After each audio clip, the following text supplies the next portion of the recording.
Oke guys, welcome back to Daily Charting with Toshi, di mana kita akan daily chart your favorite cryptocurrencies. Oke, dan sekarang kita masuk ke DCWT sesi pertama, di mana di sesi pertama ini kita akan membahas Bitcoin, Ethereum, dan macroeconomics ya. Nah, langsung aja kita masuk ke Bitcoin. Untuk Bitcoin kita bisa lihat di sini ya, kondisinya itu di daily berhasil reclaim. Jadi dia berhasil reclaim 57.570 ya. Kenapa bisa seperti ini? Karena kemarin kalau kita lihat padahal weeknya dulu lumayan dalam ya, sampai ke angka 55.600. Nah, ini terjadi karena ada economic calendar kemarin, yaitu George Jobs Opening ya. Dan uniknya datanya di sini kita bisa lihat ya, worse than expected, mulai normal lagi nih ya korelasinya. Indeks dolar turun kemarin. Nah, dan di waktu bersamaan indeks dolar turun, Bitcoin menguat. Apakah ya korelasi fundamental di US mulai seperti dulu lagi, di mana indeks dolar turun ya dan BTC menguat begitu, jadi korelasi yang terbalik ya atau negatif. Nah, tapi kalau menurut gua terlalu cepat buat kita menyimpulkan, karena di bulan Juli kemarin juga sempat normal ya, tetapi nggak berapa lama random lagi begitu. Jadi mungkin masih lebih perlu banyak data yang menunjukkan bahwa sudah kembali ke normanya begitu ya. Nah, untuk Bitcoin sekarang mungkin yang menjadi pertanyaan besar adalah setelah reclaim, apakah dia bisa mempertahankan 57.570 sebagai support atau enggak. Kalau dia bisa pertahankan ya, nah pertanyaan selanjutnya, bisa nggak menembus lagi 58.455, dan mungkin yang lebih penting lagi adalah menaklukkan MA20 begitu ya. Ya, jadi kalau kita lihat ya, biasanya MA20 nih ya cukup serem juga sih ya. Retest jebol ya. Sorry, bukan jebol tapi retest ke reject ya, retest ke reject. Nah, makanya kalau dia bisa reclaim itu menunjukkan ada penguatan secara tren gitu ya. Oke, itu untuk di daily, dan selanjutnya kita akan geser ke economic calendar hari ini. Hari ini seingat gue yang paling penting di minggu ini ya. Di hari Kamis ini kita keluar cukup banyak seingat gue. Yang pertama jam 7:15 akan ada ADP non-farm employment change ya. Lalu ada juga initial jobless claim ya, ini penting banget nih ya. Lalu ada S&P Global Services PMI, ISM non manufacturing PMI ya, dan juga ada di sini ada new orders dan juga PMI ya. Lalu udah gitu di dalamnya akan ada prices juga begitu. Dan yang paling malam nanti akan ada crude oil inventories. Jadi siap-siap keluar berapa nih bintang tiganya? 1, 2, 3, 4, 5, 6. 6 data penting. Jadi ya siap-siap ada kemungkinan besar terjadi volatility yang lumayan ya. Terutama mungkin yang harus kita ekstra perhatiin adalah initial jobless claim, karena ya terakhir kali BTC ngepam nyaris 12% dalam sehari itu karena data initial jobless claim yang bagus begitu ya. Ya we'll see. Pokoknya siap-siap pasang alarm dari jam 7:15 sampai paling malam itu jam 10 ada kemungkinan terjadi volatility. Ya, dan ya mungkin bisa juga extend sampai ke jam 11-an mungkin ya saat US market open. Tapi intinya siap-siap buat lo yang punya posisi futures dekat-dekat ke jam segitu, pertimbangkan tutup posisi ya, just in case volatility-nya tidak sesuai dengan harapan. Next, kita geser ke news. Ini news datang dari, kayaknya kalau terakhir sih dia kan di Jepang, cuma nggak tahu nih sekarang ya. Jadi CEO dari Mt. Gox berencana untuk bikin, bukan berencana, tapi sudah lagi dalam proses membuat exchanger baru. Waduh ya. Si Mark Karpeles ini ya, seperti yang kita tahu adalah CEO dari Mt. Gox sebelumnya. Sempat masuk penjara. Gilanya sekarang dia mau bikin lagi exchanger. Kalau gue pribadi sih nggak akan pakai ya. Karena ya track recordnya jelek banget ya. Ya dia terkenal sebagai CEO Mt. Gox, yaitu exchanger waktu itu yang benar terbesar di dunia. Dan hancur berkeping-keping. Sampai sekarang pun kasusnya belum beres ya. Wow, jujurnya gue kaget ya berani bikin lagi exchanger baru ya. Ya kalau gue sih nggak akan pakai udah pasti ya. Oke, next kita geser lagi ke, ini bukan news ya, tapi ini mungkin satu hal yang mungkin kita nggak sadar. Banyak orang berpikir Bitcoin siapa sih yang pakai? Wah nggak guna lah, bla bla bla. Ini mah cuma buat spekulasi harga. Kita lihat datanya di sini ya. Ternyata total transaction di 2023 itu Bitcoin signifikan lebih besar dibandingkan dengan Mastercard dan Visa. Bahkan kalau mereka digabungin pun itu tidak setara dengan Bitcoin. Begitu. Jadi sebenarnya transaksi yang terjadi di Bitcoin Network itu sangat besar. Tapi ya kemungkinan besar mungkin lu nggak pakai aja, begitu. Ya, tetapi pada faktanya ya lu bisa lihat sendiri. Nah, mungkin satu hal yang unik ada lagi nih. Visa dan Mastercard lu nggak bisa tiba-tiba ngirim 10 juta US dollars ya, atau tiba-tiba lu ngirim atau lu bisa transaksi pakai kartu kredit 100 berapa? 100 miliar gitu, nggak bisa kan? Sementara di BTC lu bisa mengirim jangankan miliar, in theory pun lu bisa ngirim 1 triliun dolar kalau lu mau. Begitu worth of Bitcoin. Karena tidak ada yang bisa mensensor Bitcoin. Begitu, itu mungkin penyebab utama kenapa secara value di 2023 transaction dari Bitcoin itu signifikan lebih besar karena tidak ada sensor. Gitu. Kalau sekarang gini deh ya, kalau lu punya duit misalkan gak usah ngomongin ratusan miliar lah, lu di Indo gitu ya, lu sekarang mau ngirim 1 M aja, 1 M rupiah, nggak usah dolar, rupiah ya. Tiba-tiba lu mau kirim ke luar negeri, silahkan coba ya. Lu harus berapa banyak proses untuk bisa akhirnya beneran kekirim dengan fee yang besar gitu. Sementara di Bitcoin ya, di Bitcoin Network ini klik kurang dari 5 menit beres gitu. Dan nggak ada yang bisa nahan dulu, nggak ditanya ini kirim duitnya buat apa, nggak ada yang perlu tahu gitu. Nah itu yang gue suka dari kripto, dan banyak orang nggak ngerti itu. Menurut gue itu adalah essence paling penting dari kripto, dimana kita itu tidak bisa disensor transaksinya ya, jadi nggak ada yang bisa menahan transaksi kita. Ke-trace bisa, tetapi tidak bisa ditahan oleh siapapun juga, begitu ya. Oke. Ya mungkin kalau mau dibilang ditahan sama siapapun juga ya mungkin kalau sampai networknya compromise mungkin ya, kayak contoh kemarin Bitcoin Cash gitu di zaman 2000 berapa tuh, 2017 2018 ya, jadi ketahan ngejam karena ya dia misalkan kena 50% attack gitu, atau mungkin kayak Solana gitu kemarin sempat ngejam, Ton juga sempat ngejam. Nah itu mungkin sementara nggak bisa dipakai, tapi udah balik lagi normal ya bisa transaksi lagi, begitu ya. I think that's the point of crypto menurut gua. Cuman banyak orang yang miss out, banyak orang hanya berpikir bahwa udah yang penting ini cuma kita beli, harga naik, beres, begitu. Mereka nggak tahu value-nya diambil dari mana sebenarnya, ya. Oke, next kita geser lagi ke ini ya, ke indeks dolar kan tadi udah. Sekarang ke Bitcoin dominance. Untuk Bitcoin dominance kondisinya masih dekat-dekat situ lah ya.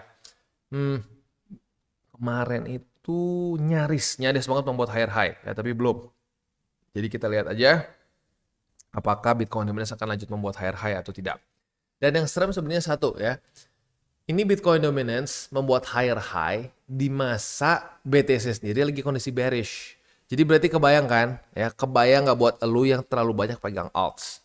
Ya pantesan aja gitu banyak yang curhat, aduh bang gue minus 80%, ada yang minus 70%, ya, dan seterusnya.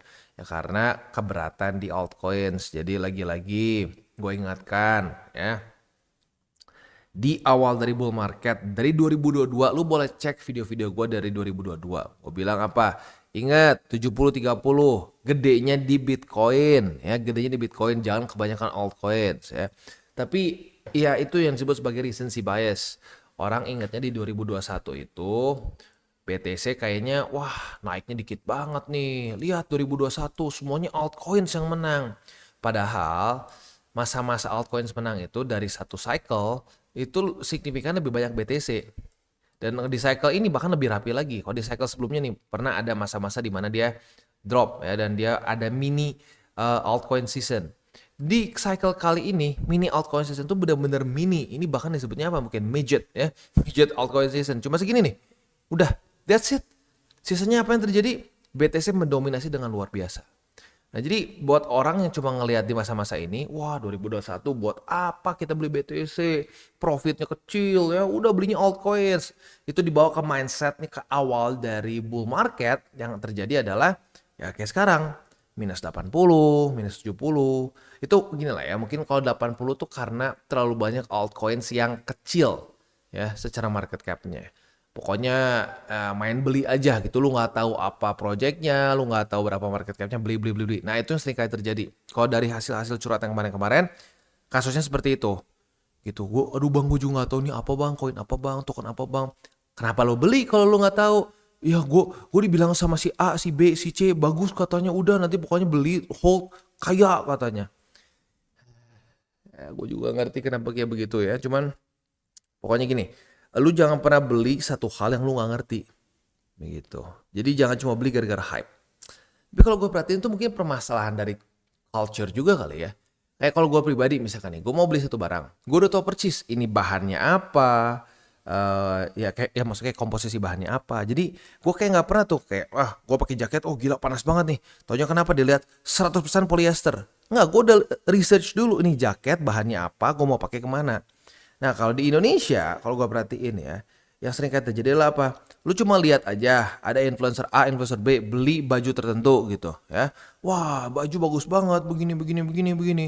Lu nggak research lagi, pokoknya cuma ngeliat ada influencer beli baju ini. Oh, kayaknya bagus deh, udah beli. Ternyata pas beli, waduh, ternyata panas ya bang, oh, kenapa begini, begitu. Nah, mirip lah. Itu kultur kayaknya. Jadi orang dibilangin, oh beli koin ini, beli token itu, udah pasti nanti kaya, bla bla bla bla bla. Beli berapa juta jadi miliar. Wah kemakan tuh, wah semuanya beli, duitnya dimasukin semua, minjem-minjem ya. Udah sekarang minus 80%. Nah udah minus 80%, sekarang bingung, aduh bang gimana ya bang? Ya nggak tahu, kok bisa begitu? Gitu. Siapa yang suruh beli begitu? Gitu. Nah kalau lu udah tahu siapa yang suruh beli, nah lu tanya kenapa jadi begini? Gitu ya.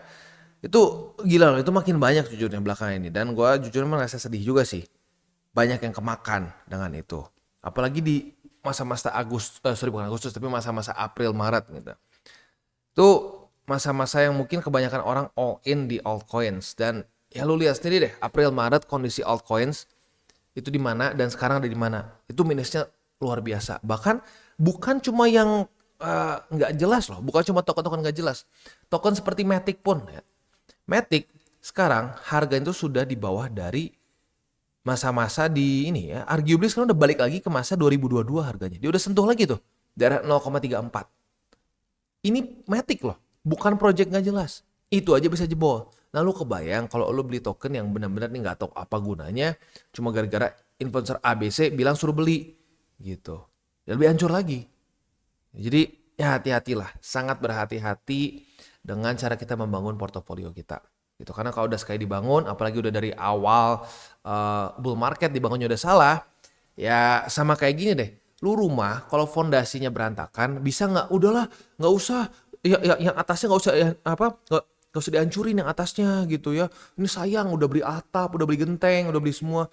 Nggak bisa, harus dibongkar semuanya. Dibongkar, dibenerin lagi dari awal. Ya memang seperti itu, ya. Oke, selanjutnya kita akan masuk ke Balemed, tetapi sebelum kita masuk ke Balemed, seperti biasa gue akan disclaimer dulu bahwa semua konten dari TCI bukanlah financial advice, ini semua bentuknya adalah edukasi. Lalu bagaimana cara untuk mendukung TCI? Ada banyak caranya, lu bisa like our video, bisa share our video, atau juga bisa menggunakan link referral kita di bawah. Nah sekarang kita akan dengar dulu pesan-pesan dari sponsor kita pada hari ini. Oke, today's video is brought to you by Maxi. Dan seperti yang kita bisa lihat di sini, Maxi sedang ada kerjasama dengan TCI, di mana kita ada deposit and trade campaign dengan price pool yang gak main-main sebesar 20.000 USDT ya. Ini eksklusif deposit campaign-nya tuh untuk TCI aja. Jadi buat lu yang pengen ikutan bisa menggunakan link referral kita di bawah. Ini berlangsung sampai tanggal 20 September. Jadi masih ada waktu yang cukup panjang ya. Tapi buat lo yang pengen ikutan silakan karena ini adalah first come first serve. Kalau sudah price poolnya habis ya sudah berarti beres ya. Oke, nah selanjutnya selain itu juga tentunya di Maxi kita bisa trade spot, futures, dan seterusnya. Dan seperti yang kita tahu Maxi ini adalah salah satu tier 1 exchanger yang secara fee-nya itu salah satu yang paling murah. Begitu. Jadi buat lo yang mungkin komplain terus nih, aduh bang, fee mahal bang, fee mahal bang. Nah boleh pertimbangkan untuk menggunakan Maxi.